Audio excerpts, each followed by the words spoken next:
علی النبی یا ایھا الذین آمنوا صلوا علیہ وسلموا تسلیما اللهم صل علی سیدنا مولانا محمد معدن الجود والکرم وآلہ وآلہ وسلم صلاۃ والسلام علیک رسول اللہ اعلیٰ حضرت امام اہل سنت رضی اللہ تبارک و تعالی عنہ سے حضرت امام مہدی رضی اللہ تعالی عنہ کے متعلق سوال کیا گیا کہ حضرت امام مہدی رضی اللہ تعالی عنہ مجتہد ہیں، یعنی خود وہ اپنے اجتہاد کے مطابق مسائل پر عمل کریں گے یا چاروں امام میں سے کسی امام کی تقلید کریں گے؟ تو اس پر امام اہل سنت رضی اللہ تعالیٰ عنہ ارشاد فرمایا کہ وہ مجتہد ہیں۔ کیا ہیں؟ ہاں، مگر شیخ اکبر محی الدین ابن عربی فرماتے ہیں کہ انہیں اجتہاد کی اجازت نہ ہوگی، یعنی مجتہد تو ہیں مگر اجتہاد کی اجازت نہیں ہوگی۔ حضور اقدس صلی اللہ تبارک و تعالیٰ علیہ وسلم سے تلقی جملہ احکام کریں گے اور ان پر عمل فرمائیں گے، یعنی آقا کریم صلی اللہ علیہ وسلم خود بنفس نفیس ان پر القاء فرمائیں گے اور اسی کے مطابق وہ عمل پیرا ہوں گے۔ پھر سوال کیا کہ وہ نماز کس طریقہ پر پڑھیں گے؟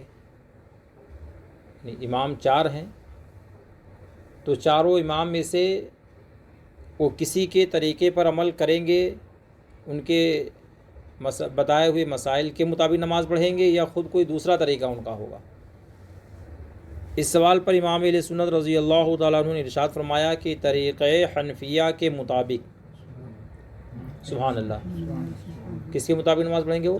یعنی امام اعظم ابو حنیفہ رضی اللہ تعالیٰ عنہ کے طریقے کے مطابق وہ نماز پڑھیں گے، نہ یوں کہ مقلد حنفی ہوں گے، یعنی وہ مقلد نہیں ہوں گے، امام اعظم ابو حنیفہ کے مقلد نہیں ہوں گے، مگر امام اعظم ابو حنیفہ کے طریقے کے مطابق ہی نماز پڑھیں گے، بلکہ یوں کہ سید عالم صلی اللہ تبارک و تعالی علیہ وسلم اسی طرح فرمائیں گے، یعنی سرکار جو انہیں امام مہدی کو فرمائیں گے وہ امام اعظم ابو حنیفہ رضی اللہ تعالیٰ عنہ کے طریقے کے مطابق ہی ارشاد فرمائیں گے۔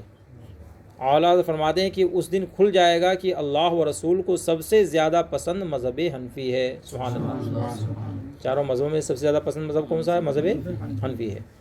اگر وہ مجتہد ہیں تو جملہ مسائل میں ان کا اجتہاد، ورنہ حضور اقدس صلی اللہ علیہ وسلم کا ارشاد مطابق مذہب امام اعظم ہوگا، سبحان اللہ، یعنی میرے آقا جو انہیں تعلیم فرمائیں گے وہ سیدنا امام اعظم رضی اللہ تعالیٰ عنہ کے مذہب کے مطابق ارشاد فرمائیں گے۔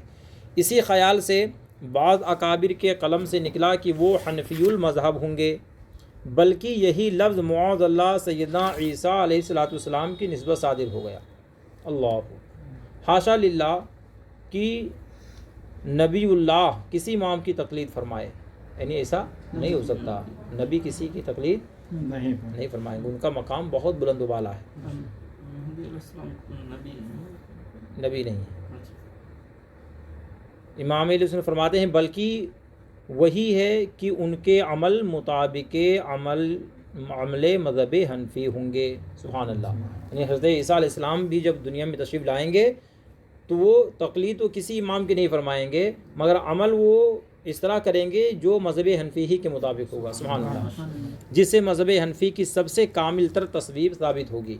غرض ان کے زمانے میں تمام مذاہب منقطع ہو جائیں گے، تمام مذاہب ختم ہو جائیں گے اور صرف مسائل مذہب حنفی باقی رہیں گے، سبحان اللہ۔ ولہذا اکابر ائمہ کشف نے تحریر فرمایا کہ چشمہ شریعت کبریٰ سے بہت نہریں نکلیں اور تھوڑی تھوڑی دور جا کر کے خشک ہو گئیں، مگر مذاہب اربعہ کی چاروں نہریں جوش و آب و تاب کے ساتھ بہت دور تک کے بہیں، آخر میں جا کر وہ تینوں نہریں بھی تھم گئیں اور صرف مذہب حنفی کی نہر آخر تک جاری رہی، سبحان اللہ۔ یہ کشف اکابر ائمہ شافعیہ کا بیان ہے، امام شافعی کے بڑے بڑے جو علماء ہیں ان علماء نے یہ تحریر فرمایا ہے کہ یہی وہ نہر ہوگی جو آخر تک جاری رہے گی، اور نہر کون ہوگی؟ مذہب حنفی کی نہر ہوگی، سبحان اللہ۔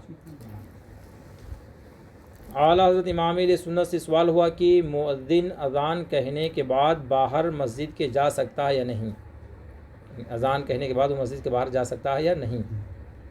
اس پر امام اہل سنت نے ارشاد فرمایا اگر کوئی ضرورت درپیش ہو اور جماعت میں دیر ہو تو حرج نہیں، یعنی جا سکتا ہے، ورنہ بلا ضرورت اجازت نہیں ہے، کہ کوئی ضرورت نہ ہو تو اذان پڑھ کر کے اس کو مسجد سے باہر جانے کی اجازت نہیں ہے۔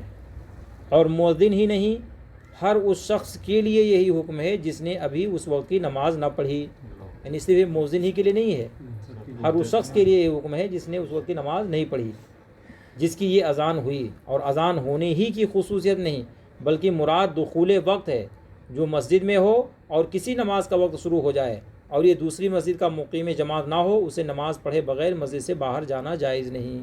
اللہ، کوئی بھی وقت ہو گیا آگے تو آپ جب تک کہ نماز نہ پڑھیں، جب تک کہ مسجد کے باہر نہیں جا سکتے، مگر یہ کہ کسی حاجت سے نکلے، یعنی کوئی ضرورت اگر ہو تو جا سکتے ہیں، اور قبل جماعت واپسی کا ارادہ رکھے، ورنہ حدیث میں فرمایا وہ منافق ہے۔ اللہ، یعنی اگر جماعت میں شریک ہونے کا ارادہ نہیں اور اسے نکل گئے تو فرماتے ہیں کیا ہوگا، وہ منافق ہوگا۔ سرکار مفتی اعظم فرماتے ہیں کہ یہاں کچھ اذان روافض کا ذکر ہوا، فرمایا اذان میں اشہد ان علی ولی اللہ ان کا الحاد ہے، یعنی یہ خود سے انہوں نے ملایا ہے اور یہ ان کی بے ربی ہے، یہ اچھا طریقہ نہیں ہے، اور خود ان کی معتبر کتابوں میں تصریح ہے کہ علی ضرور ولی ہیں، مگر اذان میں یہ مستزاد ہے۔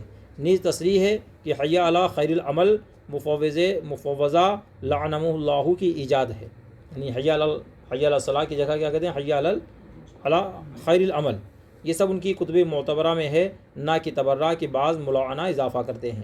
اسی تذکرہ میں فرمایا یہاں ایک حکایت عجیب سنی گئی کہ رافضیوں میں ایک مؤذن اندھیرے سے جا کر اذان کہتا اور حضرت ابو بکر صدیق اکبر اور عمر فاروق اعظم رضی اللہ تعالیٰ عنہما کی شان میں گستاخی کیا کرتا۔